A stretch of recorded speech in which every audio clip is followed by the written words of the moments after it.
What's the relationship between war and classical music?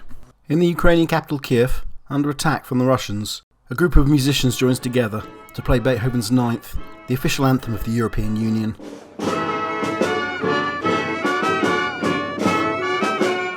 For them, the music represents hope of a future with Europe. But you can't help thinking it's a rather sad reflection of the crowds thronging the Maiden, chanting that same piece some 8 years earlier.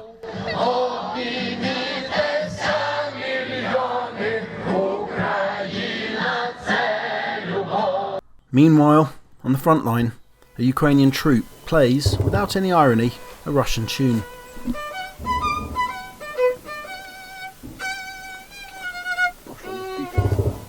In a metro in Kharkiv, buskers play Barksay on a G-string.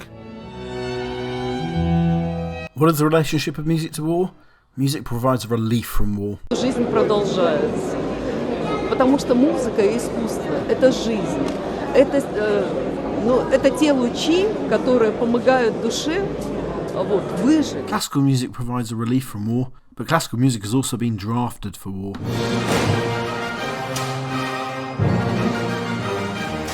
Tchaikovsky wrote his 1812 overture to commemorate Russia's victory over Napoleon's France.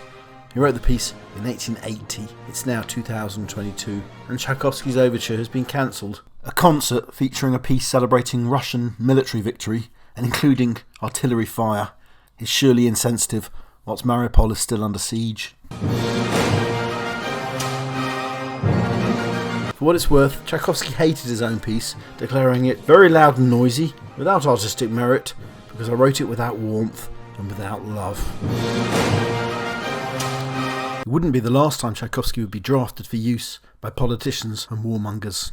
3 weeks ago, the last independent TV studio in Russia switched off its cameras and closed its doors. For their final broadcast, they played Tchaikovsky's Swan Lake.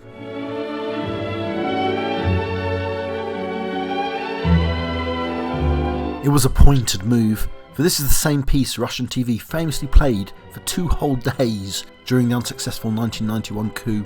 This is what is playing on every television in the Soviet Union, as the KGB and the Red Army do what Russia does best. A good old-fashioned coup. But how are composers supposed to react to war? How can a composer respond to a global tragedy?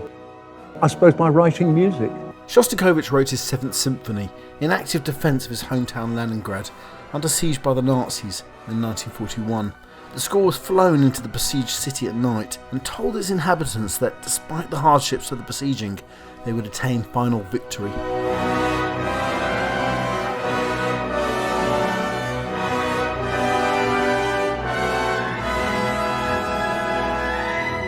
More irony. Now, it's the Russians doing the bombing and the Russians doing the besieging.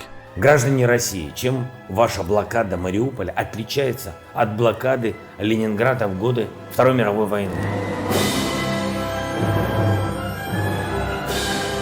More irony. The man here conducting Shostakovich's 7th, Gergiev, has himself been cancelled. The Russian maestro leads some of the world's most famous orchestras. And he's a close friend of President Vladimir Putin. Now, his silence on the invasion of Ukraine has led him to being removed from concert in Milan's La Scala and New York's Carnegie Hall. No doubt warfare has stirred the artistic community. A message should arrive to all the people that not only in Ukraine but in the world are creating violence, hate, and a strange need for war.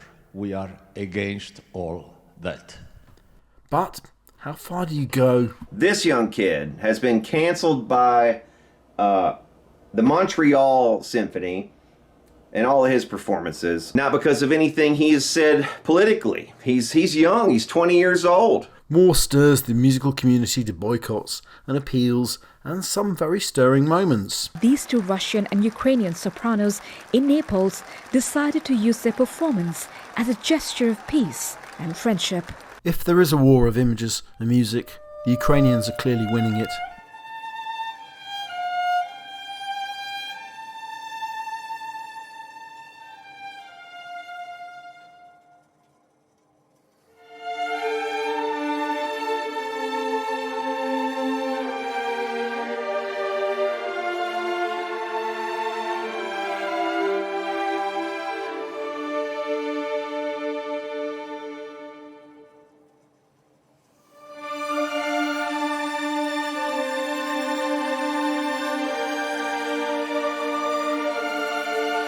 Music brings people together.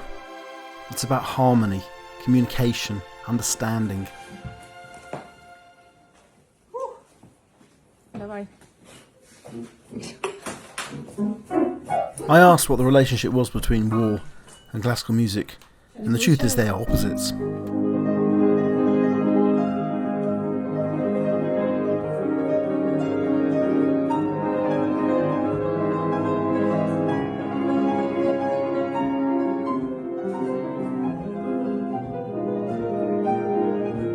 War is about destruction, disharmony, the ending of communication, the cancellation of fantasy.